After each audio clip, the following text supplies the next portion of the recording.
айтасың батырларым, өлең сөздің шебері ақындарым заманы.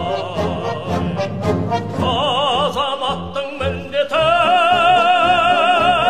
елді аспау, түскелі тұрғасыңа күшті қолдау заманы.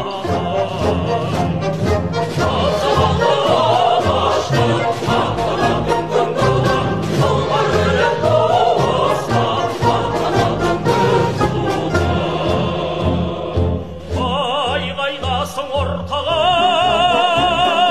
малыңды сал, азды көпті аямай барыңды сылғамай. Жаны жомарт жақсылар